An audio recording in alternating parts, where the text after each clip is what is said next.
कलरांमुळे ती उठतच नाही येते. करा प्रणाम करा, गुडघ्यावर बसा, 3 वेळा प्रणाम करा.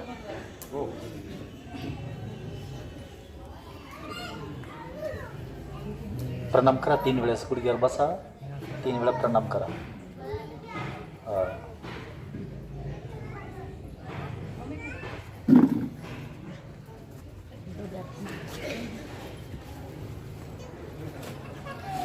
बसा, वंदनीच्या आसनात बसा, गुडघ्यावरती सर्वांनी. तथागतांनी दिलेला सम्यक मार्ग त्रिसरणासह पंचशील पंतजी या ठिकाणी प्रदान करीत आहेत. तरी सर्वांनी वंदनेच्या आसने बसावं. गुडघ्यावर मानपाठ सरळ करायची, छातीपाशी हात जोडायचे.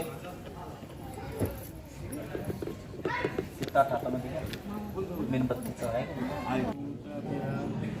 इमिना सकालेन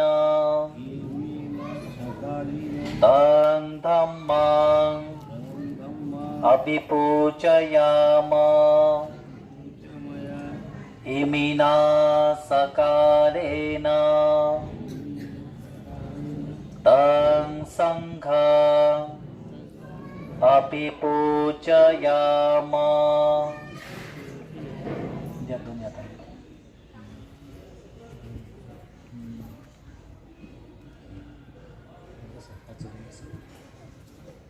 अशी छातीपाशी हात जोडून बसायचे, असे मांडीवर नाही ठेवायचे.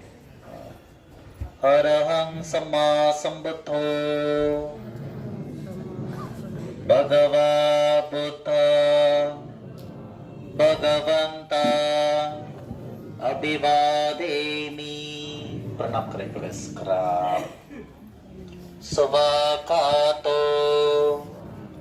भगवता धम्मो धम्मं नमस्सामि. करा. सुपटिपन्नो भगवतो सावक संघो संघं नमामि. करा. याचना करायची. म्हणते त्रिसरणेना सह पंचशीलं धम्मं याचामि तृतीयंपि मयं भन्ते. त्रिसरणेन सह पंचशीलं धम्मं याचामि तृतीयंपि मये. त्रिसरणेन सह पंचशीलं धम्मं याचामि. नमो तस्स भगवतो अरहतो सम्मा संबुद्धस्स.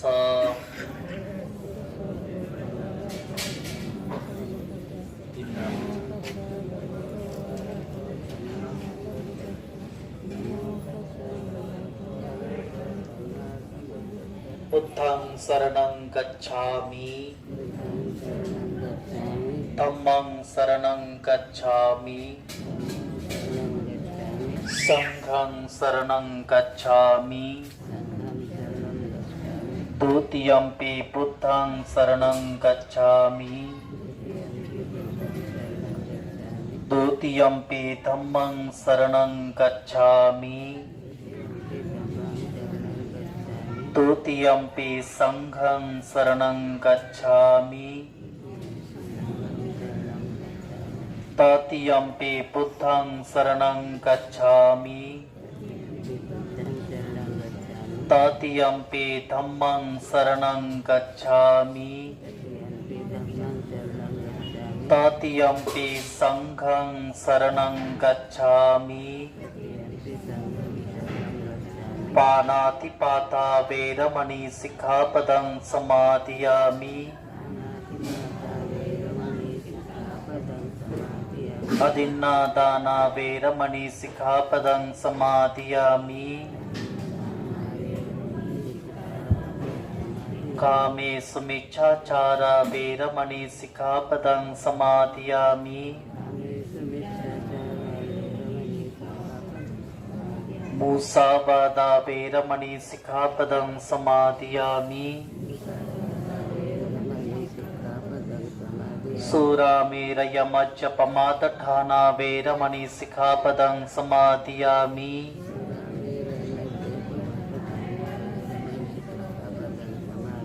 इमानि पंच सिखापदानि सीलेन सुगतियन्ति सीलेन भोगसम्पदा सीलेन निपुतियन्ति तस्मा शीलं विशुद्धये साधु साधु साधु विपत्ति प्रतिविहाय सब संपत्ति सिद्धिया सब रोग विनाशाय परिथं ब्रूत मंगलं विपत्ति प्रतिविहाय सब संपत्ति सिद्धिया सब भय विनाशाय परिथं ब्रूत मंगलं. आता डोळे बंद करून शांत चित्ताने प्रयत्न ऐकायचं आहे. डोळे बंद करा. समन्ता चक्रवालेषु अत्रा गच्छन्तु देवता सत्तमं मुनिराजस सुनन्तो सकमोक्षदा सप्ते कामे च रूपे तिरिसता तेजानुधन्ते ओम्मा जयन्तु देवा जलतल विषमे सुनन्तो धम्म श्रवण कालो अयं बदन्ता धम्म श्रवण कालो अयं बदन्ता धम्म श्रवण कालो अयं बदन्ता. नमो तस्सा भगवतो अरहतो सम्मा सम्बुद्धस्सा नमो तस्सा भगवतो अरहतो सम्मा सम्बुद्धस्सा नमो तस्सा भगवतो अरहतो सम्मा सम्बुद्धस्सा इति पिसो भगवा अरहं सम्मा सम्बुद्धो विचाचरण सम्पन्नो सुगतो लोकविदुरनोत्तरो पुरिसधम्मसारथि सत्ता देव मनोसानं भूतो भगवति स्वाकातो भगवता धम्मो संदेदिको अकालिको यहि पसिको पनायको पाश्चात्तां वेदिताभो वियोगीति सुपटिपन्नो भगवतो सावक संगो उजुपटिपन्नो भगवतो सावक संगो न्यायपटिपन्नो भगवतो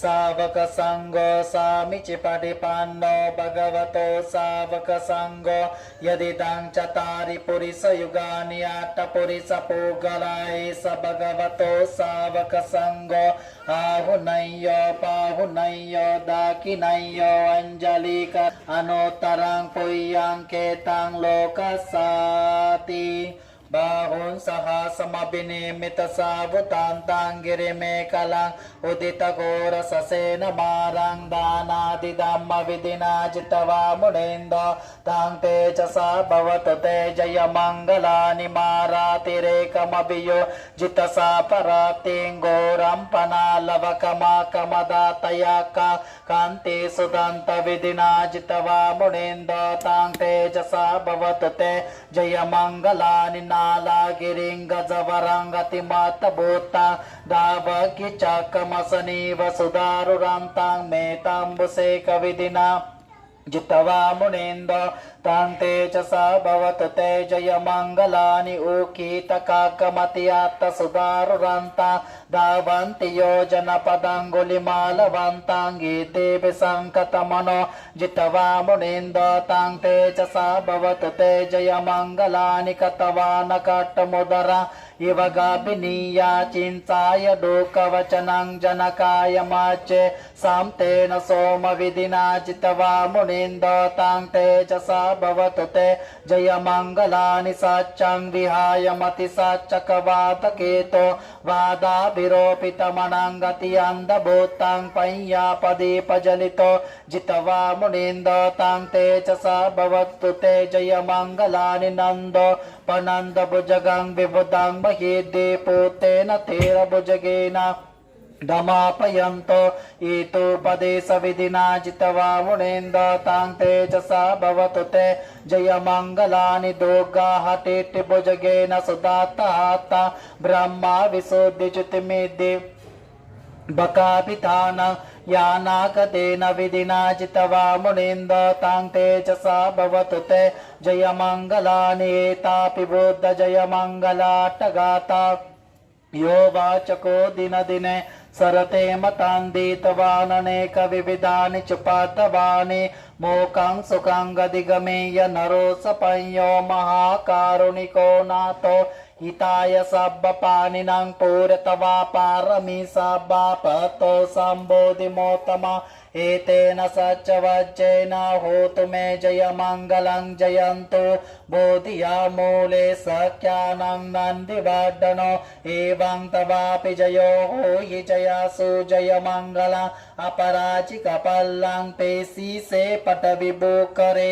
अभिषेके सब्बभूतानां नाकापातोपमोचति सुनाकातं सुमङ्गलं सुपापातं सुहोतो च सुमहोतो च सुहितं ब्रह्मचारि सुखदाकिनं कायकम्मं वाचाकम्मं पटाकिनं मनोकम्मं पनीतीते पटाकिनं पटाकिनानि कतवान् लभन्तं ते पाठकिने भवतु सापमङ्गलं रक्षन्तु सर्वदेवता सर्वबुद्धानुभावेन सदा सोति भवन्तु ते भवतु सर्वमङ्गलं रक्षन्तु सर्वदेवता सर्वधर्मानुभावेन सदा सोति भवन्तु ते भवतु सर्वमङ्गलं रक्षन्तु सर्वदेवता सर्वसङ्घानुभावेन सदा सोति भवन्तु ते मन सर्वांनी साधू साधू साधू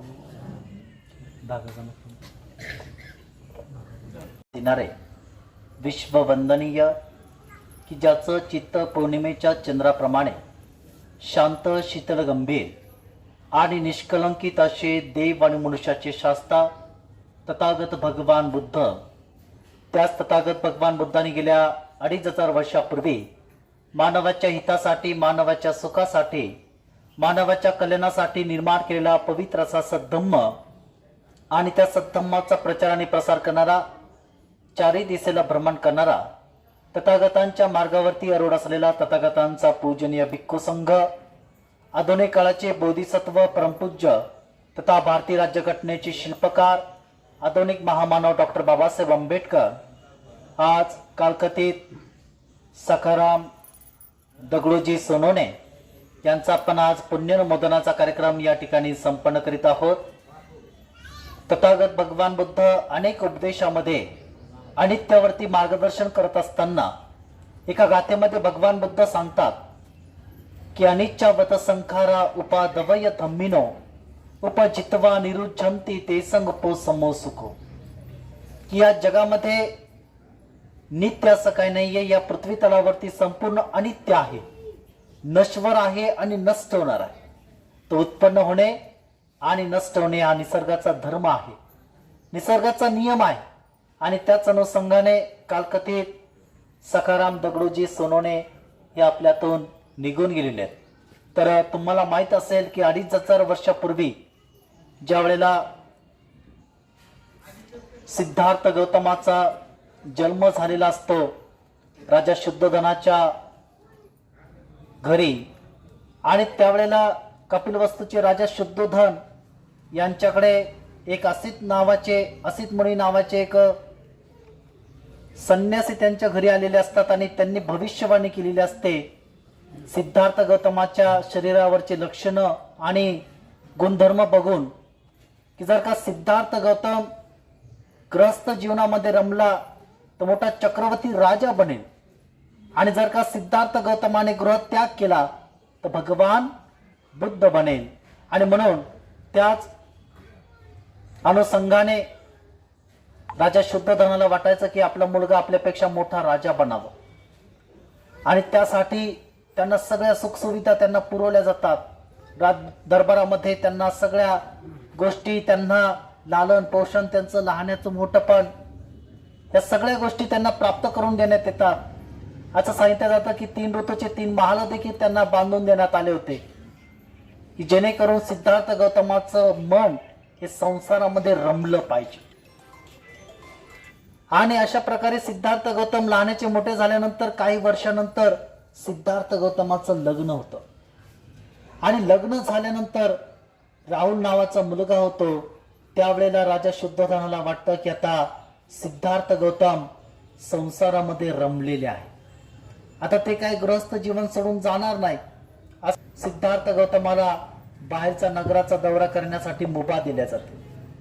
आणि ज्या वेळेला सिद्धार्थ गौतम राज दरबाराच्या बाहेर जातात, नगराचा दौरा करतात, त्यावेळेला त्यांना समाजातले 4 प्रकारचे चित्र त्यांना पाहायला भेटतात. पहिल्या प्रकारचं चित्र की सिद्धार्थ गौतम बघतात, एक व्यक्ती आहे आणि तो म्हातारा झालेला, आणि म्हातारा झालेला व्यक्ती काठीच्या साहाय्याने तो चालण्याचा प्रयत्न करत आहे, आणि त्याला चालण्यासाठी भरपूर ताकद, ऊर्जा त्याला वापरावी लागत आहे.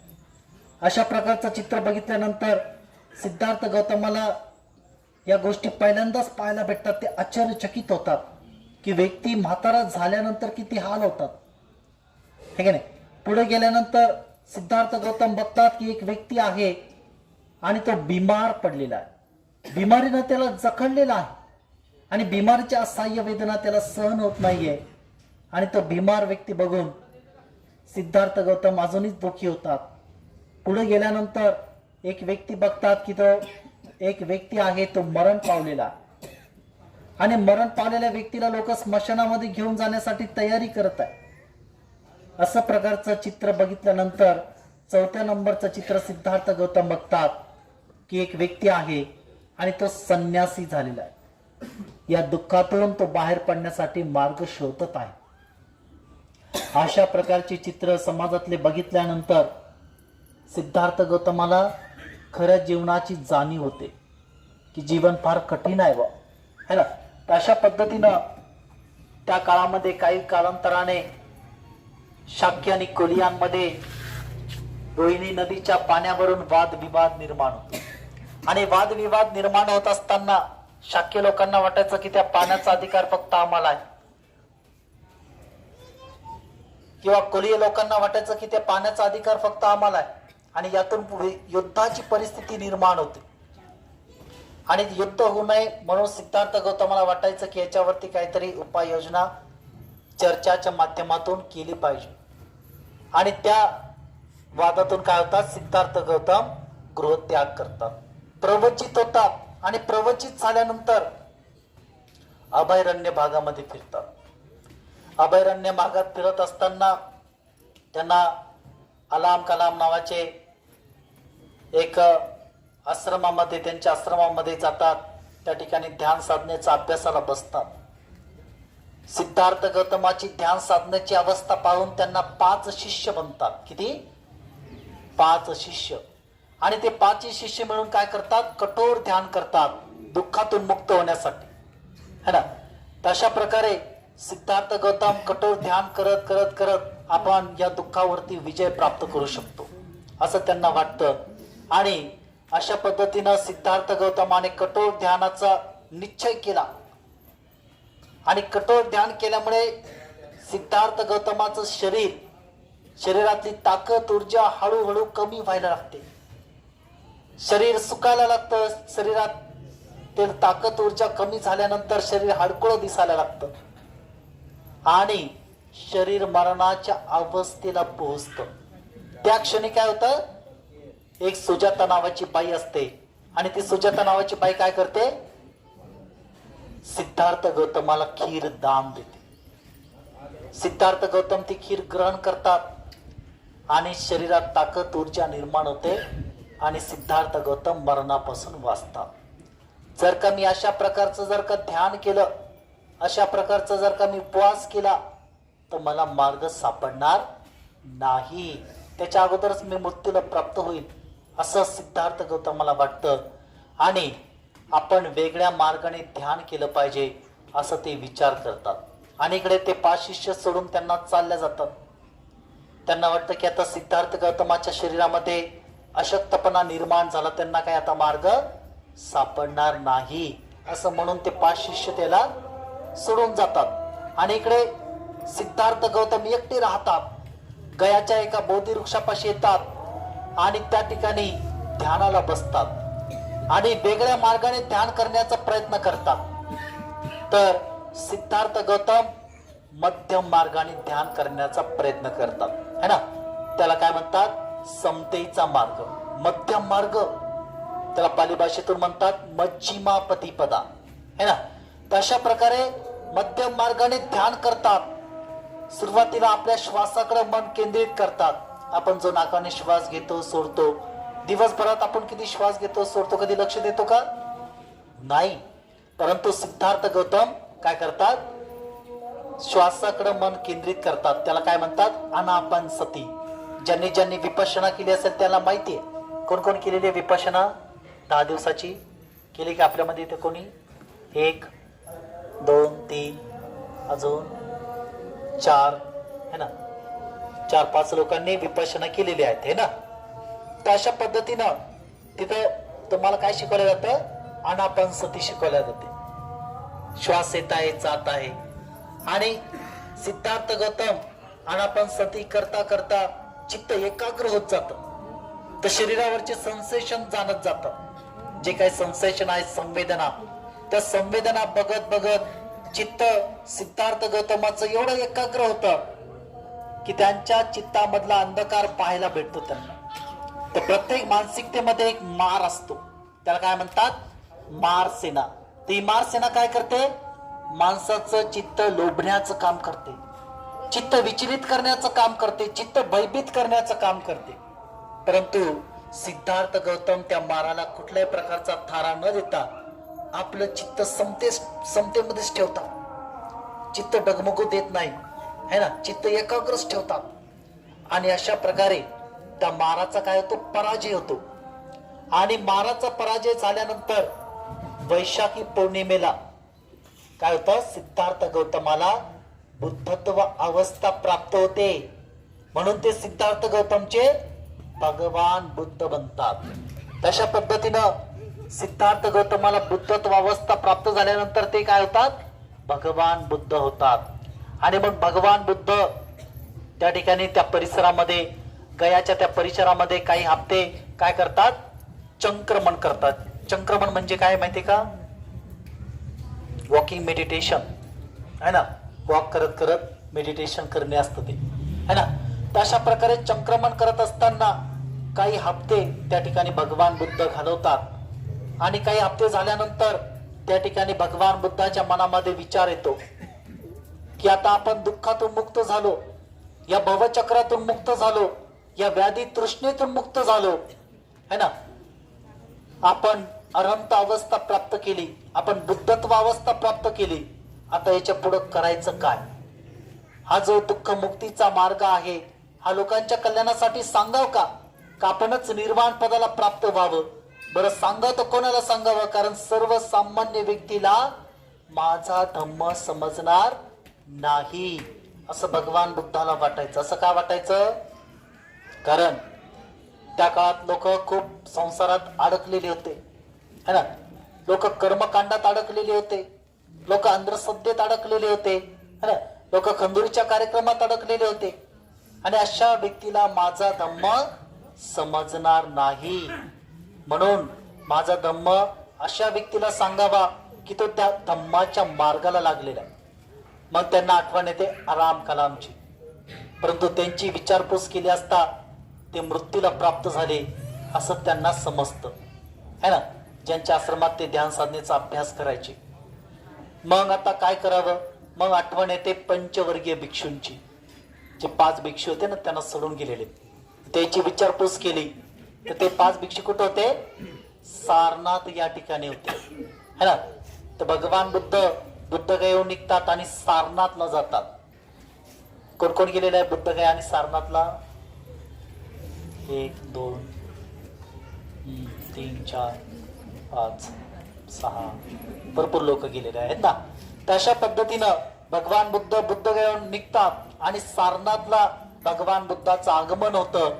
आणि भगवान बुद्धाचं आगमन झाल्यानंतर ते 5 पंचवर्गीय भिक्षू काय करतात, भगवान बुद्धाच्या चेहऱ्यावरचं तेज पाहून, भगवान बुद्धाची प्रसन्नता बघून काय करतात, बसण्यासाठी आसन देतात, पिण्यासाठी पाणी देतात, नतमस्तक होतात, प्रणाम करतात.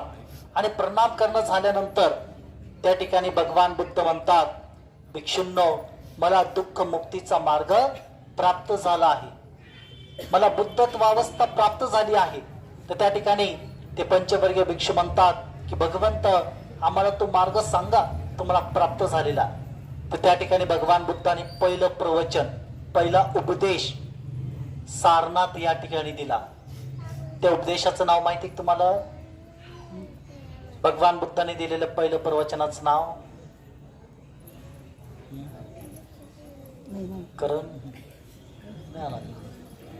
पहिला उपदेश भगवान बुद्धाचा कोण कोण गेले सारनाथला? वाचलं नाही तिथे? हा. एक भगवान बुद्धाची मूर्ती, 5 भिक्षू बसलेले आहेत आणि शेजारी मोठमोठ्या फरशा आहेत अशा आडव्या लावलेल्या, त्याच्यावर काहीतरी लिहिले. ते उपदेश बा. काय कोणती गाथा लिहिले त्याच्यावर? नाही वाचलं का? फोटो गिटो नाही काढला का? हा. कोणी विचारलं तर सांगता आलं पाहिजे आपल्याला. भगवान बुद्धाचं पहिलं प्रवचन किती? बरं, भगवान बुद्धाने किती प्रवचन दिले ते बी माहिती नाही. किती दिले? 82,000 प्रवचन किती दिले भगवान बुद्धाने? किती? 82,000 प्रवचन भगवान बुद्धाने दिले है ना. आणि बौद्ध धर्मात किती? 84,000 आहे ना. त्या काळातील 2 भिक्षूंनी दिले होते. कोणकोणते? सारीपुत्त आणि महामोग्गलायन, है की नाही. तशा पद्धतीनं भगवान बुद्धाने पहिलं प्रवचन दिलं. त्या प्रवचनाचं नाव आहे धम्मचक्कपवत्तन सुत्त. काय नाव आहे? धम्मचक्कपवत्तन सुत्त. हा पहिला उपदेश भगवान बुद्धाने दिला. कोणाला? पंचवर्गीय भिक्षूंना. त्या 5 भिक्षूंची नाव माहिती आहे तुम्हाला? भगवान बुद्धाचे 5 शिष्य, कौंडिन्य, बद्दीय, अश्वजित, महानाम आणि वप्फ, हे 5 भिक्षू होते है ना. हे कोणत्या कुळातले होते? ब्राह्मण होते, बरोबर है ना. याला पहिला उपदेश भगवान बुद्धाने दिला, धम्मचक्कपवत्तन सुत्त. याच्यामध्ये भगवान बुद्ध काय म्हणतात? इदंखोपन भिक्कवे दुःखंगर्य सच्चम जातीपि दुःखा चरापि दुःखा व्याधिपि दुःखो मरणंपि दुःखम अप्ययी विपयोगो दुःखो तं च न लभति तंपि दुःखं सेय्यदितं कामतन्ना भवतन्ना निभवतन्ना इदंखोपन भिक्कवे. भिक्षुंनो, मानवी जीवन हे दुःखाने भरलेलं आहे. जातीपि दुःखा, जन्म पावणे दुःखत आहे. आता लोक म्हणत असतील आम्हाला लेकरं बाळ झाल्यावर आम्ही पेढे वाटतो, जिलेबी वाटतो है ना, आम्हाला खुशी होती है ना. लेकरं बाळ आम्हाला झाले, जन्म झाले लेकराचे, तर आम्ही पेढे वाटतो, जिलेबी वाटतो. आणि तिची म्हणतात दुःख होतं. असं कसं बा? आम्हाला तर खुशी होती लेकरं झाल्यावर. कारण मरणाची भीती असते है ना.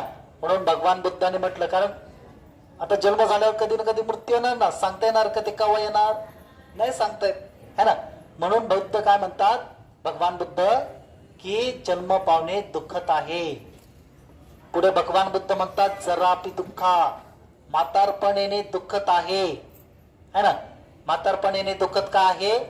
कारण म्हातारपणात जास्त दिसत नाही, जास्त बोलता येत नाही, जास्त ऐकू येत नाही है ना, जास्त हिंडता फिरता येत नाही. येते का? म्हातारपणामध्ये माणूस नेहमी बिमार राहतोय. म्हातार माणूस है ना, एका कोपऱ्यातच बसेल राहतो है की नाही. अशा पद्धतीने कठीण आहे म्हातारं जीवन. म्हातारपण येणे दुःखत आहे है ना. का? कारण मग तो म्हातारा व्यक्ती विचार करतो की मी जेव्हा तरुण होतो, जेव्हा मी जवान होतो, माझ्यासारखी ताकद कोणातच नव्हती है ना. सगळ्याला भांडून पुरून उरत होतो. आणि आता म्हातारपणात काही जमान नाही आहे की नाही. म्हणून म्हातारपण येणे दुःखत आहे. पुढे भगवान बुद्ध म्हणतात व्याधीपि दुःखो, वेदना दुःखदायक आहे. वेदना दुःखदायक का आहे? कारण शरीराला एखादी बिमारी जडली असेल, एखादा रोग जडला असेल, तर तो रोग काय करतो? वेदना देतो. किंवा एखादा अपघात झाला असेल, हातापायाला काय होते? जखम होते. आणि जखम झाल्यावर ती जखम काय करते? वेदना देते. तर ती वेदना दुःखद असते का सुखद असते? कोणती असते? दुःखद असते. कोणाला वाटतं का माझ्या पायाला लागलं होतं, लयच बरं वाटतंय, है ना, चांगलं वाटतंय, अजून थोडंसं लागलं असतं तर आरामच झाला असता, होतं का? नाही, कारण वेदना दुःखदायक आहे. आणि मरणंपी दुःख, मेल्यानंतरही दुःख उत्पन्न होतं, है ना. लोक रडतात, पडतात, आक्रोश करतात, है ना, बरा होताना तो माणूस, चांगला होताना, वगैरे वगैरे. अशा प्रकारे दुःखाने भरलेलं जीवन आहे. आणि या दुःखातून बाहेर पडण्यासाठी भगवान बुद्ध सांगतात, काही पण आचरण केलं पाहिजे, तर या दुःखावरती आपण विजय प्राप्त करू शकतो, है ना. त्यासाठी बुद्ध काय सांगतात? अष्टांगिक मार्ग सांगतात. सम्मा दिट्ठी, सम्मा संकप्प, सम्मा वाचा, सम्मा कम्मंतो, सम्मा वायामो, सम्मा सती, सम्मा समाधी, है ना. सम्मा म्हणजे सम्यक, सम्यक म्हणजे चांगलं, दिट्ठी, है ना, चांगली दृष्टी, चांगले संकल्प, चांगली उपजीविका, चांगला वाचा, चांगला व्यायाम, कशाचा? मनाचा, है ना, चांगली स्मृती, चांगली समाधी. पुढे भगवान बुद्ध काय सांगतात? प्रज्ञाशील, समाधी, मंगल मैत्री आणि दान पारमिता. या पारमिता आपण काय केल्या पाहिजे? परिपूर्ण केल्या पाहिजे. आणि या पारमिता जेव्हा परिपूर्ण होणार तेव्हा आपण या दुःखावरती, या संकटावरती, या भवचक्रावरती विजय प्राप्त करू शकतो. त्यासाठी बुद्ध काय सांगतात? प्रज्ञा. प्रज्ञा फार महत्वाची आहे. माणसाने जीवनात आल्यानंतर प्रज्ञा सजग ठेवणे हे महत्वाचं आहे, कारण त्याचा लाभ होतो. मग प्रज्ञा सजग ठेवण्यासाठी काय करावं लागेल? आपल्या मधला आळसपणा दूर करावा लागेल, आपल्या मधला काम चुकारूपणा दूर करावा लागेल, वेळ द्यावा लागेल. त्याच्याने काय होईल? माणसाची प्रगती होईल, है ना, माणसाला यश संपादन होईल, है की नाही. तर अशा पद्धतीनं काय होईल? आपल्याला त्याचा लाभ होईल. तर ही प्रज्ञा खूप महत्वाची आहे. या प्रज्ञेने काय होतं? आपलं कल्याणच होतं, है ना. तर अशा पद्धतीनं प्रज्ञेचा अभ्यास करायला भगवान बुद्धांनी सांगितलेला आहे. त्यानंतर बुद्ध सांगतात शीलाचं आचरण करावं. ज्या वेळेला आपण शील ग्रहण केले त्यावेळेस काय केलं पाहिजे? त्याचं आचरण देखील केलं पाहिजे, है ना. ज्या वेळेला शील आपण ग्रहण केलं, हत्या करू नये, चोरी करू नये, व्यभिचार करू नये, खोटं बोलू नये, चाडी चुगली करू नये, मादक पदार्थांचं सेवन करू नये, याच्याने काय होतं? आपल्या कायेला लाभ होतो. काया म्हणजे काय? शरीर, है ना. शरीराला लाभ होतो. कशाने? शीलाच्या आचरणाने. त्यानंतर बुद्ध सांगतात समाधी. समाधी म्हणजे काय? ध्यान करणे, है ना. ध्यान केल्याने काय होतं? ध्यान केल्याने आपल्या चित्तातले जेवढे काही विकार आहेत, राग, द्वेष, क्रोध, ईर्ष्या, आहे का तुमच्यामध्ये? प्रत्येक चित्तामध्ये राहत होते, है ना. कारण ते चित्तामधले जेवढे काही विकार आहेत ते हळूहळू हळू नष्ट होत जातात. आणि चित्तामध्ये प्रसन्नता, एकाग्रता, शांतता निर्माण होते. आणि चांगले विचार मनात यायला लागतील. चांगले विचार आपल्या मनात यायला लागले तर चांगले कार्य आपल्या हातून घडत जातात, है ना. म्हणून आपण ध्यान केलं पाहिजे, कारण चांगले विचार मनात येणे देखील फार अवघड आहे. येत आहे का सहजासहजी चांगले विचार? नाही येत का? कारण चांगले विचार येण्यासाठी ते विकार काय करतात? एका ठिकाणी बसू देतात का माणसाला? नाही, ते विकार काही ना काही खोडी करायला लावतो. कोणाचं वाईट कसं करू, कोणाला त्रास कसा देऊ, कोणाची कांडी कशी करू, है का नाही. तर हे असे मनाचे विकार असतात. म्हणून ध्यान आवश्यक आहे, मेडिटेशन करणे आवश्यक आहे, है ना. तर त्यासाठी आपण ध्यान देखील केलं पाहिजे. त्यानंतर बुद्ध पुढे सांगतात आपण मंगल मैत्री केली पाहिजे, मंगल कामना केली पाहिजे, है ना. मंगल मैत्री केल्याने काय होतं? आपापसामधला भेदभाव नष्ट होतो, उच्च नीचपणा नष्ट होतो, जातीवाद नष्ट होतो. तशा पद्धतीनं मंगल मैत्री केली पाहिजे. आज कालकथित सखाराम दगडूजी सोनवणे हे आपल्यातून निघून गेलेत, तर त्यांच्या प्रती आपण काय केलं पाहिजे? मंगल मैत्री केली पाहिजे, है ना. निश्चितच त्यांचं चित्त सद्गतीला सुगतीला प्राप्त होईल. पुढचा सिद्धांत बुद्ध सांगतात दान पारमिता है ना. ही दान पारमिता देखील आपल्या आयुष्यातून घडली पाहिजे. बरेच लोक दान करत नाही. का नाही करत? त्यांना ते शिकवलेलं नसतं किंवा ते मन तयार नसतं. परंतु भगवान बुद्ध एका गाथेमध्ये म्हणतात, काय म्हणतात? दानं ददंतु सद्धायं शीलं रक्षन्तु सब्बदा भावना बिरता हुंतु गच्छन्तु देवतागता. है ना. दानं ददंतु सद्धायं, श्रद्धेनं दान देणे. शीलं रक्षन्तु सब्बदा, शिलाचं आचरण करणे. भावना बिरता हुंतु, म्हणजे मन एकाग्र चित्ताने ठेवणे. गच्छन्तु देवतागता, तेव्हाच आपण सद्गतीला सुगतीला चांगल्या मार्गाला आपण जाऊ शकतो. है ना. तशा पद्धतीनं दान देण्याची एक प्रथा आहे. सगळ्याच गोष्टी व्यवहारातून बघितल्या जात नसतात. सगळ्यात बिझनेस करायला लागलं होतं का? नाही, कधी दान बी करावं लागतं. जसं की परिस्थिती बिकट आली माणसावरती, है ना. कोरोनाचा काळ असेल किंवा बाहेर देशातील इस्रायलचा फिलिस्तीनचा वाद असेल, युद्धाची पातळी असेल, है ना. तर त्यावेळेला काय करतात लोक? एकमेकांना मदत पाठवतात, सहकार्य करतात. कारण त्यावेळेला कंडिशन बेकार असते. जेव्हा युद्ध निर्माण झालं, बऱ्याच लोकांनी मदती पाठवल्या इस्रायलला, फिलिस्तीनला म्हणा. तिथले जे लोकांचे हाल झालेत, काय त्यांचे प्रश्न सोडवण्यासाठी, है ना, सगळे काही जे काही आर्थिक मदत झाली, काही त्यांना वापराच्या वस्तू झाल्या, काय केलं त्यांनी? त्यांची दान पारमिता पूर्ण केली. तर अशा पद्धतीनं काय होतं? एकमेकांना सहकार्य होतं मानव जातीला, है ना. मानवता टिकवण्यासाठी आपण काय केलं पाहिजे? ही दान पारमिता पूर्ण केली पाहिजे. अशा पद्धतीनं हे काय एक दान पारमिताचं लक्षण आहे. त्याचबरोबर भिक्षूला त्यांच्या जीवनासाठी लोक दान करतात. का करतात? कारण भिक्षू जीवन हे काय प्राप्त करण्यासाठी झालेलं असतं? अरहंत पद प्राप्त करण्यासाठी. अरहंत कळतं का कशाला म्हणतात? आपण वंदनेला म्हणलो ना सुरुवातीला, अरहं सम्मा संबुद्धो भगवा बुद्धं, है ना. भगवंतं अभिवादेमी, पहिला शब्द आहे अरहं सम्मा संबुद्धो, आहे ना. अरहंत म्हणजे जो दुःखातून, भवचक्रातून, व्याधीतून, तृष्णेतून दुःख मुक्तीच्या मार्गाला लागलेला आहे, अशा व्यक्तीला अरहंत पद प्राप्त होतं. तो या भवचक्रात अडकत नाही, दुःखातून तो विजय प्राप्त करतो, है ना. आणि अशा पद्धतीनं दुसऱ्यालाही तो मार्ग शिकवतो, है ना. तशा अरहंत झालेल्या मार्गाला चालत असताना काही मॉरॅलिटीज पाळावे लागतात, काही अधिष्ठान करावं लागतं, काही शिलाचं आचरण करावं लागतं.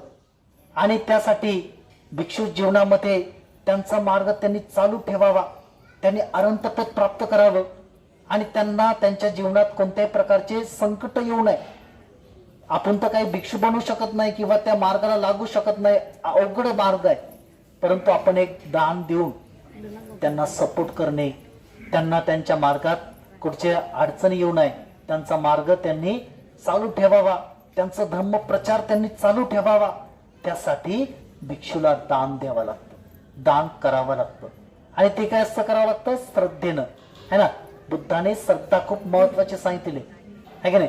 तशा पद्धतीनं कालकथित सखाराम दगडूजी सोनवणे यांच्या नावाने देखील सोनवणे परिवाराने आता नेहमी त्यांच्या नावाने दान धर्म केलं पाहिजे. बरेच लोक आहेत की आपल्यातून निघून गेलेल्या व्यक्तीप्रती काय करतात? दान करतात. का? त्यांचं नाव अमर राहण्यासाठी. कोणी अन्नदान करतात, कोणी पानपोळी खोलतात, कोणी लोक बुद्धाची मूर्ती देखील दान देतात. का? कोणी भोजन दान देतात, चिवर दान देतात. अशा पद्धतीनं त्यांचं नाव समाजामध्ये अमर राहावं म्हणून. इतिहासामध्ये अनेक लोक होऊन गेले, त्यांनी आपलं नाव इतिहासामध्ये कोरलं. त्याच्यामध्ये सम्राट अशोक असेल, है ना. सम्राट अशोकासारखा राजा जगात झाला नाही, है ना. का? कारण सम्राट अशोकाने अखंड भारत एक करून दाखवला होता, है की नाही. त्यावेळेला मोठा भारत होता. तर अखंड भारतला जुनं नाव काय होतं? भारताचं जुनं नाव जंबूद्वीप होतं है ना. तशा पद्धतीने या संपूर्ण जंबूद्वीपाला एकत्र करून दाखवणारा सम्राट अशोक होता है ना. आणि याने या सम्राट अशोकाने 84,000 बुद्ध विहार बांधले. किती? 84,000. आपल्याकडून एक बुद्ध विहार सांभाळणं होत नाही, आपल्याकडून बांधणं होत आहे का? त्याच्यातही 4 डोक्याचे 4 लोक राहतात है ना. परंतु सम्राट अशोकाने 84,000 बुद्ध विहार बांधले. का? कारण येणाऱ्या पिढीला भगवान बुद्धाचे उपदेश समजावे, भगवान बुद्धाचा मार्ग समजावा लोकांना, येणाऱ्या पिढीला. म्हणून त्याने निर्माण केलं. आणि त्याने जर का दान देऊन हे बुद्ध विहार बांधलेच नसते तर आतापर्यंत आपले भगवान बुद्धाचे विचार आपल्यापर्यंत आले असते का? बाबासाहेबांनी ती वाचले की सम्राट अशोक ग्रेट होता बाबा. सम्राट अशोकामुळे भारतामध्ये बुद्धाचं अस्तित्व होतं याचं प्रमाण आपल्याला भेटतं है ना. तशा पद्धतीनं ज्या ज्या चांगल्या कार्याला हातभार, सहकार्य है ना, योगदान, ज्या काही गोष्टी आपल्याकडून होत असेल ते करण्याचा प्रयत्न केला पाहिजे. पण मानव जातीला शांततेची गरज आहे.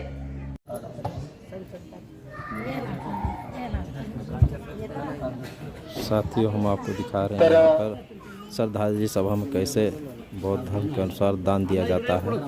यहाँ हम आपको दिखा रहे हैं. इस वक्त औरंगाबाद महाराष्ट्र के कार्यक्रम में चल रहा है यहाँ पर श्रद्धांजलि सभा. श्रद्धांजलि सभा में सबसे अच्छी बात है कि यहाँ पर काफ़ी संख्या में महिलाएं अपना भाग ली हैं. काफ़ी उपस्थिति महिलाओं की, जागरूक महिलाएं परिवार, इसलिए यहाँ पर आपको दिखा रहे हैं. चिवरदान, अष्टपरिष्कार दान आणि फळदान या ठिकाणी करत आहे. तर त्याचं अनुमोदन पंतजी या ठिकाणी करत आहे. सोनवणे परिवार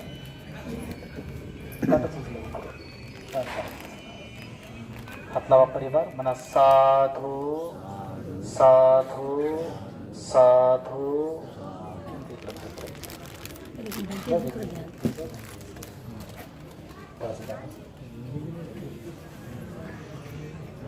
हात लावा परिवार, साधू साधू साधू.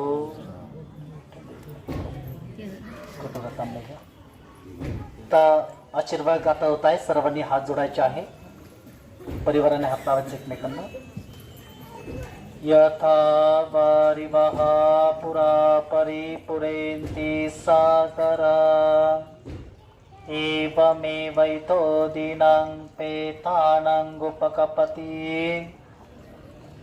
इच्छितं पतितं तुयं क्षिपमेव समिञ्चतु सभ्ये पुरेन्तु चित्तसङ्कप्पा. चंदापना रसो यथा मणिज्योति रसो यथा. सोडा पूर्णपणे सोडा आणि हात जोडा. सपेन्तियो विवाचान्तु सापरोगो विनाशतु माते भवन्त्वान् तरायु सुखीतिका योको भव अभिवादन शीले सनिचांगोटा पचाहिनो चातारो धम्मा वठन्ति आयुवनो सुखं बलं. म्हणा साधू साधू साधू. प्रणाम करा. बुद्धं नमामि, धम्मं नमामि, संघं नमामि. ठीक आहे. या पात्रातलं पाणी काही आणलं असेल ते त्यांना देऊन टाका आणि लगेचच जेवणासाठी बसून घ्या. त्यामुळे पुरुष मंडळी पहिली या.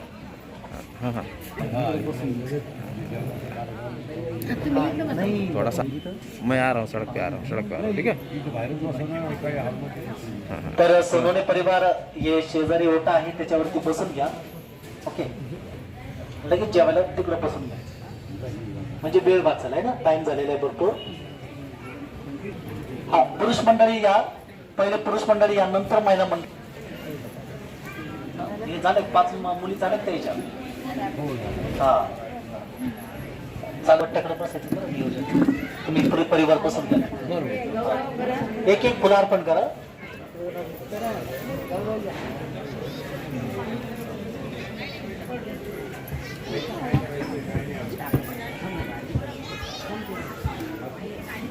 तुम्ही काय करा परिवार तिथे बसून घ्या. करंडा बसावं लागेल नाही का? बाबा काय ना त्याला बसवलं सुखदेव बाबा. हा सुखदेव बाबा कुठं आहे? हा या सुखदेव बाबा. त्यानंतर विजय सोनवणे, सुखदेव सोनवणे आणि त्यानंतर